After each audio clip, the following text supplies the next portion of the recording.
Do schools really kill creativity? Part first. Page number 142. First point with example. Julian Astle, in director of the education at RSA.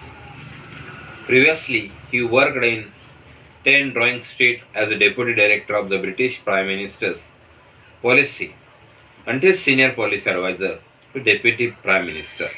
Nick Clegg, previously to the director of Centre Forum, Westminster-based think tank. He also worked as post-conflict head of the British government in Whitehall and United Nations in Bosnia and Kosovo. In the first paragraph, the important roles of Julian Astle is explained by the writer. Julian Astle was the educationist of RSA. In 10 Downing Street of the Deputy Director of the British Prime Minister Unit. He was the senior advisor of the Deputy Prime Minister of Nick Clegg and previously the director of the Centre Forum in Westminster-based think tank. Next, the writer has also explained his important post. He was worked as the post-conflict advisor of the British government in Whitehall and to United Nations in Bosnia and Kosovo. In the first paragraph, the important roles of Julian Astle explained by the writer. या उतार्यामध्ये Julian ॲसल ज्या याच्या कोणकोणत्या भूमिका आहेत activity मधूनच घेतलेल्या आहेत. कोणकोणत्या भूमिका या ठिकाणी आहेत त्या पॅरेग्राफ मध्ये यानं स्पष्ट केलेल्या आहेत. पहिले तो डायरेक्टर ऑफ एज्युकेशनचा RSA म्हणून काम करतो. त्यानंतर 10 ड्रॉइंग स्ट्रीटचा डेप्युटी डायरेक्टर म्हणून ब्रिटिश प्राईम मिनिस्टरच्या हाताखाली हा काम करत असतो. परत त्या ठिकाणी तो एक सल्लागार म्हणून एक सहाय्यक सल्लागार पंतप्रधानाचा सहाय्यक सल्लागार म्हणून काम करतोय निक क्लॉग यांच्याकडे. त्यानंतर सेंटर फोरम मध्ये वेस्टमिंस्टर बेस्ड लिंक मध्ये तो काम करत असतो.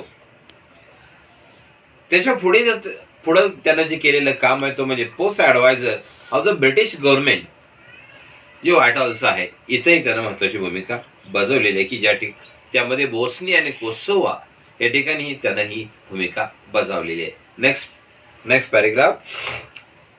In the most watched TED talk of all times, educationist Sir Ken Robinson, FRSA, claims that school kill creativity, arguing that we don't grow into creativity, we grow out of it, or rather we get educated out of it. Yet the Robinson's creativity is important to literacy and should afford at the same status. Ken Robinson has explained his own view related with the two important ideas: creativity in school and creativity out of school. One point. And the second one, we should create the creativity out of the school, but we should grow the creativity in man and out of the capacity of the man. Two important ideas are explained in the same paragraph. आता केन रॉबिन्सनचं म्हणणं काय आहे की creativity ही केली जाते.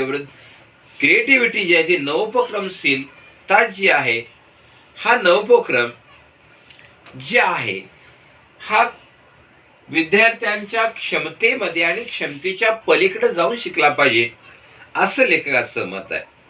आणि तो म्हणतोय आपण एज्युकेशन घेतलं पाहिजे. Education in and out.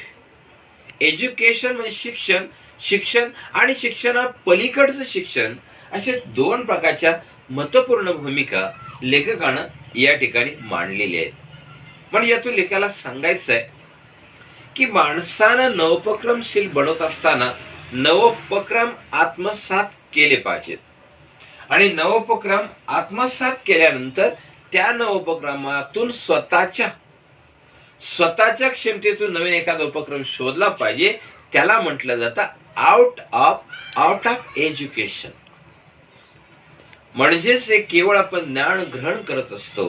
हे ग्रहण केलेलं जे ज्ञान आहे ते ग्रहण केलेलं ज्ञान तेवढ्या क्षेत्रापुरतं त्यावेळेपुरतं मर्यादित न ठेवता त्यामध्ये थोडीशी वृद्धी केली पाहिजे, त्याच्यामध्ये वाढ केली पाहिजे. आणि हे जर करायचं असेल तर आपण आत्मसात केलेल्या ज्ञानाचा वापर आपण आपल्या दैनंदिन जीवनामध्ये केले पाहिजे. अन्यथा आपण वी किल अवर एज्युकेशन, म्हणजे नाहीतर ते शिक्षण हे अर्थहीन होईल, अर्थपूर्ण राहणार नाही, अशी भूमिका या ठिकाणी त्यानं मांडलेली आहे.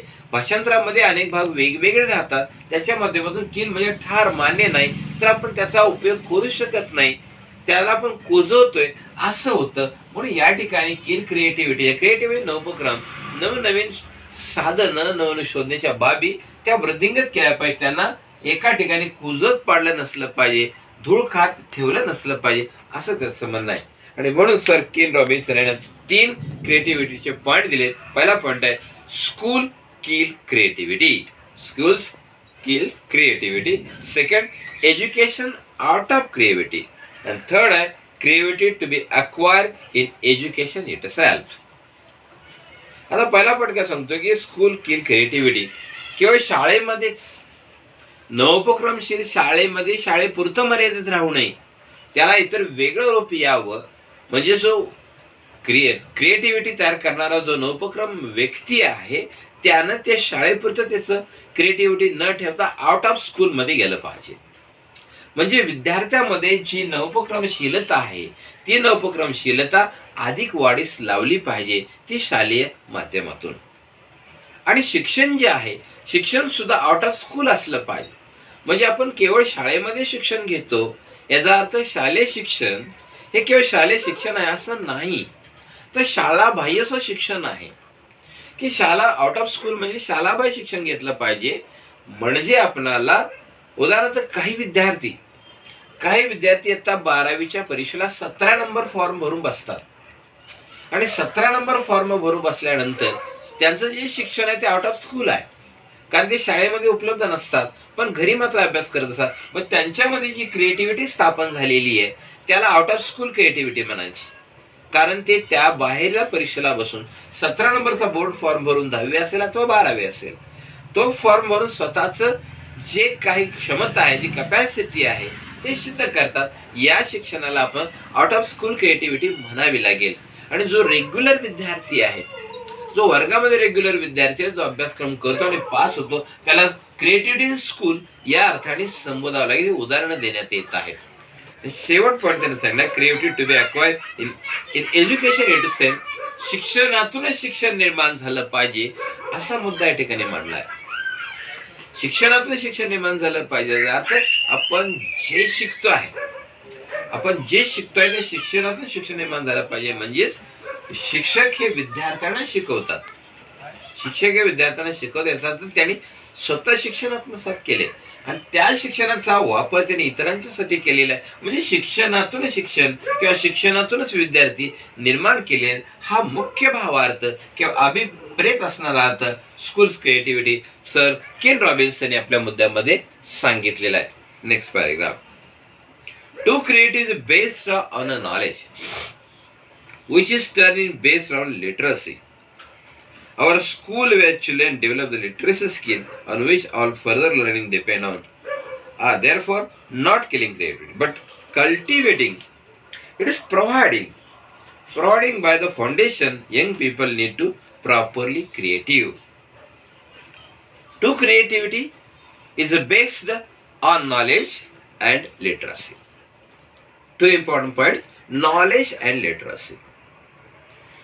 Whenever we are taking admission in school and colleges, at the same stage we are totally ignorant about our knowledge. Whenever we are taking admission, we are totally ignorant about the knowledge, and slow stepwise, month after month, we are acquiring the sufficient knowledge. Means the knowledge for knowledge sake. The idea is knowledge for knowledge sake, but from that knowledge we are become literate. Means we are able to write our names and or any other material related with the knowledge. And we are developing our literacy skill, but they are depend on our creativity.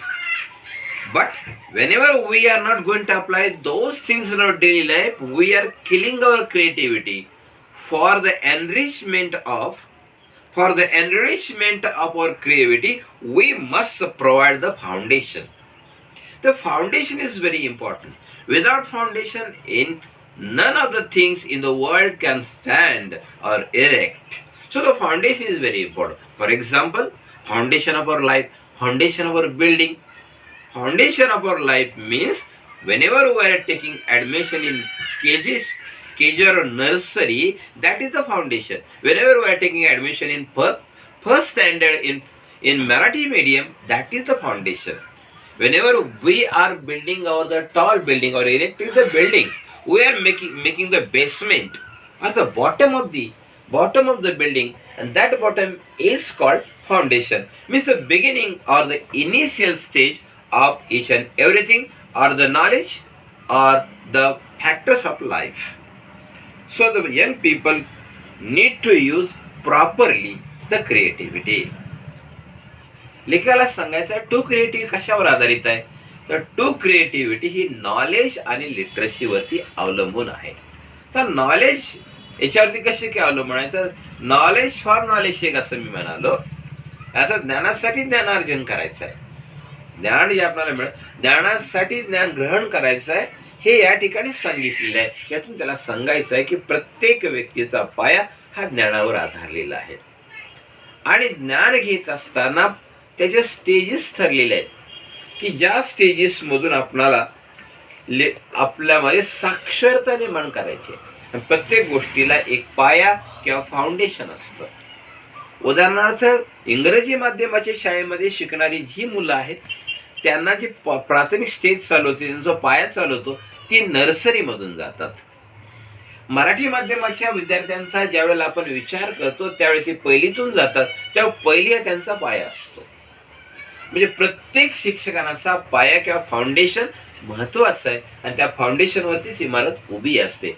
जसं शालेय शिक्षण घेत असताना इंग्रजी माध्यमातून नर्सरीतून जातात तिथे त्यांचा पाया उभा राहतो आणि मराठी माध्यमातून पहिलीतून जातात तेथे त्यांचा पाया उभा असतो. म्हणजे प्रत्येक बाबीला फाउंडेशन अत्यंत महत्वाचं आहे. आणि म्हणून तरुण लोकांच्या मध्ये प्रामुख्यानं क्रिएटिव्हिटी निर्माण करण्यासाठी फाउंडेशनची गरज आहे असं लेखकानं या ठिकाणी मत व्यक्त केलेलं आहे. Next, as evidence of how school creativity, Robinson cites the example of a young girl called Gilligan Lynn, who at the age of 8 was already viewed a problem student with the problem learning difficulty due to the inability to sit still and concentrate. When her mother sought a medical explanation for the Gilligan's constant fading and lack of focus, the doctor suggested that they speak privately as the two adults got up to leave. The doctor turned to the radio, left alone in music filled room, and young Gilligan began to dance. In the second paragraph, the writer has taken example of the only one student, and that is the evidence of the younger girl named Gilligan Lynn. That girl was very mischievous. She was always making noise in the classroom, not keeping the perfect concentration on the particular topic that taught in the classroom. Means she was not keeping her concentration. Whenever her mother asked the important question related with that Gilligan Lynn, and that question was asked to the teacher. No, they asked the question to the doctor. The doctor had given clear-cut explanation, and that explanation that she only speaking the topic on private subject matter. And whenever he had given the explanation, then he had finished the topic. Means he was not interested. He was not interested to interfere the further subject because he had given explanation in only one word, and that is she speaks privately. आता शेवटच्या paragraph मध्ये काय सांगितलंय, तर शेवटच्या paragraph मध्ये लेखकाने सांगितलेलं आहे की रॉबिन्सन म्हणतोय, एक्झाम्पल देतोय की रॉबिन्सन एक्झाम्पल देतो की गिलिगन लिन आहे या मुलीच्या कॉन्सन्ट्रेशन विषयी. ती वर्गामध्ये वारंवार काय करत असते, तर दंगा करते. एकाग्र चित्तानं कोणती गोष्ट ऐकत नाही. आता प्रत्येक वर्गामध्ये एकाच प्रकारची सर्व मुलं नसतात.